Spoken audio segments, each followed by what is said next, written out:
الحمد لله رب العالمين وصلى الله وسلم على نبينا محمد وعلى آله وصحبه اجمعین۔ اللہ تعالیٰ سب سے مستغنی اور قابل تعریف ہے، اور ہم سب اللہ تعالیٰ کے محتاج ہیں۔ اللہ تعالیٰ اپنے بندوں کا اور ان کے دعائیہ کلمات کا محتاج نہیں۔ اللہ تعالیٰ سے دعا کی جاتی ہے، نہ کہ اللہ تعالیٰ کے لیے دعا کی جاتی ہے، اس لیے کہ دعا محتاج مخلوق کے لیے ہوتی ہے۔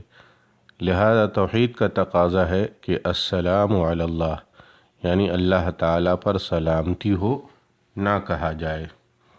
یہ کہنا اللہ تعالیٰ کے شایان شان نہیں، کیونکہ اس سے بظاہر یہ ذہن میں آتا ہے کہ شاید اللہ تعالیٰ بندوں کی طرف سے اس قسم کی دعاؤں کا محتاج ہے، حالانکہ اللہ تعالیٰ تو خود بندوں کو سلامتی عطا کرنے والا ہے، اسے سلامتی کی دعا کی کوئی ضرورت نہیں۔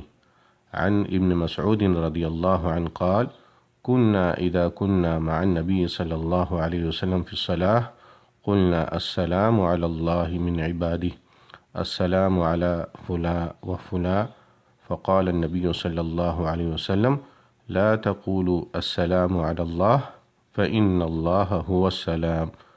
عبداللہ بن مسعود رضی اللہ عنہ کہتے ہیں کہ جب ہم نماز میں نبی صلی اللہ علیہ وسلم کے ساتھ ہوتے تو ہم کہتے اللہ تعالیٰ پر اس کے بندوں کی طرف سے سلام ہو، فلاں فلاں شخص پر بھی سلام ہو۔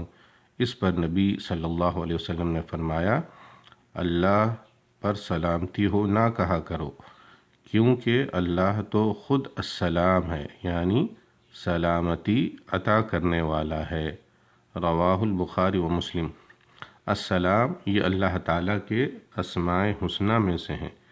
اس کا معنی ہے نقص اور عیوب سے پاک اور سالم، دوسروں کو سلامتی دینے والا۔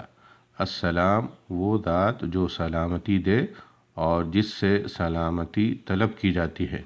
نبی کریم صلی اللہ علیہ وسلم جب فرض نماز سے فارغ ہوتے اور ابھی آپ کا چہرہ انور قبلہ ہی کے سمت ہوتا تو آپ صلی اللہ علیہ وسلم 3 بار استغفار کرتے اور یہ پڑھتے اللہم انت السلام ومنک السلام تبارکت یا ذا الجلال والاکرام۔ اے اللہ تو السلام ہے اور تیری ہی طرف سے سلامتی ہے، اے ذو الجلال والاکرام تو بڑا ہی بابرکت ہے۔ رواہ البخاری و مسلم۔ والسلام علیکم ورحمۃ اللہ وبرکاتہ۔